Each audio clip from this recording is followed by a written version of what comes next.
15 अगस्त 1947 को सुभाष बाबू जवाहरलाल नेहरू के दिल में थे।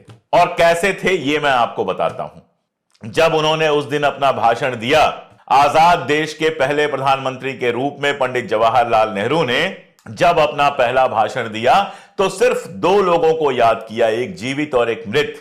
पहला याद किया उन्होंने राष्ट्रपिता भी महात्मा गांधी को सुभाष चंद्र बोस ने ही सबसे पहले कहा था। पहला उन्होंने याद किया राष्ट्रपिता महात्मा गांधी को, जिनके नेतृत्व में आजादी की लड़ाई लड़ी गई थी। और दूसरा उन्होंने याद किया अपने छोटे भाई जैसे दोस्त सुभाष चंद्र बोस को, जो इस आजादी की लड़ाई में शहीद हुए थे। कंगना जी, जिस पार्टी से आप चुनाव लड़ रही हैं, उस पार्टी का जो असली केंद्र है राष्ट्रीय स्वयंसेवक संघ, जरा उससे पूछिएगा कि 15 अगस्त 1947 के पहले उसने सुभाष बाबू को कभी याद क्यों नहीं किया।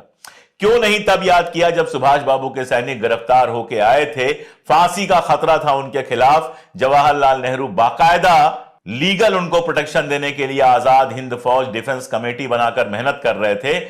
पूछिएगा कि आरएसएस ने उसमें मदद क्यों नहीं की। पूछिएगा कि उन सैनिकों को रिहा कराने के लिए आरएसएस ने कोई मूवमेंट क्यों नहीं चलाया। पूछिएगा कि सुभाष बाबू का नाम आज तो बहुत आरएसएस को याद आता है, 15 अगस्त 1947 से पहले आरएसएस ने कभी सुभाष बाबू या भगत सिंह या ऐसे लोगों को क्यों नहीं याद किया। और जब पूछेंगी तभी आपके समझ में आएगा कि असल में देश 2014 में नहीं, देश 1947 में आजाद हुआ था। और उसको आजाद कराने वाले आपके संगठन के लोग नहीं थे, वो लोग थे जो हथियार के साथ या हथियार के बिना अंग्रेजों के खिलाफ लड़ाई लड़ रहे थे, चाहे वो कांग्रेस के हों, चाहे आजाद हिंद फौज के हों, चाहे भगत सिंह के साथी हों, चाहे सैकड़ों हजारों लाखों लोग पूरे देश के हों जो अपने अपने तरीके से अंग्रेजों के खिलाफ संघर्ष कर रहे थे। वैसे आपकी इस बात से मैं सहमत हूं कि आपका जो देश है वो 2014 में ही आजाद हुआ है।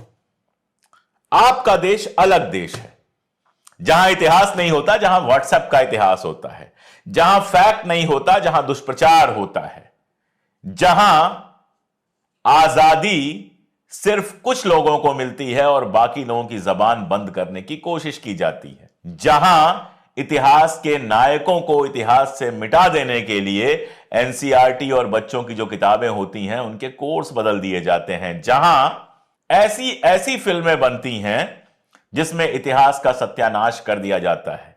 अभी एक हाल में फिल्म आई थी सावरकर पर, दर्शकों ने भी नकार दिया। दर्शकों को भी लगा होगा कि जो झूठ आसानी से व्हाट्सएप पर मुफ्त में अवेलेबल है, उसको देखने के लिए हम मल्टीप्लेक्स में जाके पैसा क्यों खर्च करें।